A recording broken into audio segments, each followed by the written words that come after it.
Hi, my name's Mark, one of the pastors here at Trillium. In the month of January, we're looking at 4 Psalms that aren't commonly read in church. Psalms actually are a collection of prayers in the middle of the Old Testament in the Bible, 150 of them, a collected edition. And they represent different patterns of prayer for us in all the various contingencies of life, the highs and the lows, in celebration, in awe, in love, joy, but also in the darker places of defeat and pain, and in between worlds of longing and desire too. And the Psalms give us a pattern of prayer that allows us to give the full expression of human experience and emotion, which means that in the Psalms there's some ugly passages, some ugly places that commonly in church get ignored. I mean, often they're just forgotten, they're not read. The Psalms become kind of optional to us. And yet they've influenced the way that we pray in Christian faith and in the Jewish faith for thousands and thousands of years. And I don't think it's wise for us just to forget about them. But what do we do with the ugly parts of the Psalms? Brock, what do we do with the ugly parts of the Bible, for that matter? Because there's lots of ugly parts. And it occurs to me that it's not something that we are uniquely struggling with today. I mean, some of the great theologians of the past, like Augustine, struggled with the Psalms, tried to make sense of them. Others have tried to minimize their input by looking at the curses that we bring against our enemies that are found in the Psalms as an expression of our own inner struggle with our inner demons. Others explain the Psalms' language by the culture that came up in. I mean, there's no doubt that Middle Eastern culture, whether ancient or modern, is a bit hotter than our culture that's derived from Northern European sensibilities. You know, even in Canada, if you're not from Northern Europe, you're nonetheless influenced by the sensibilities that have come from that place. And we tend not to get into that really extroverted language that sort of shaped the Psalms and even shaped Jesus too, for that matter.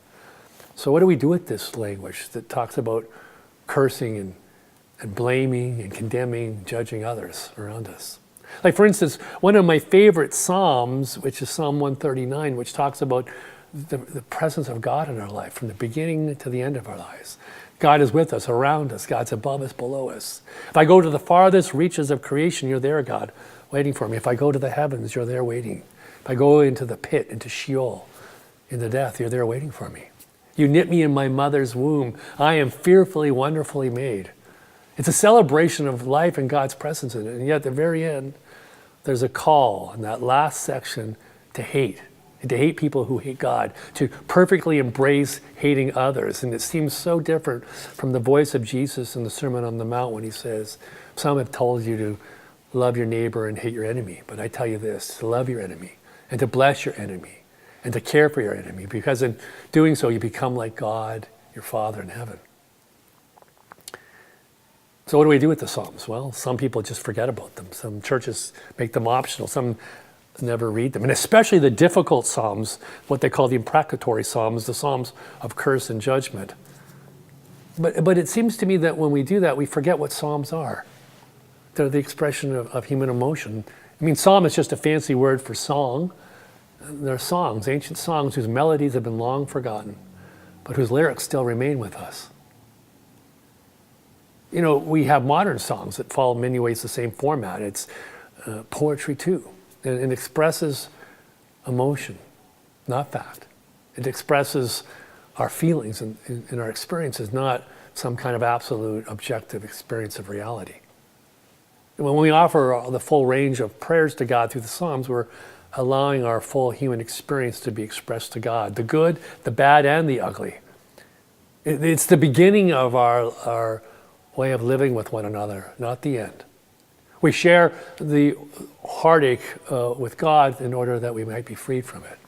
We share the pain of our experience, even sometimes God's oppression over us, as it seems in the moment, as a way of ultimately being released from it. We bring our whole humanity to God. And we allow God to change in such a way that we become truly ourselves.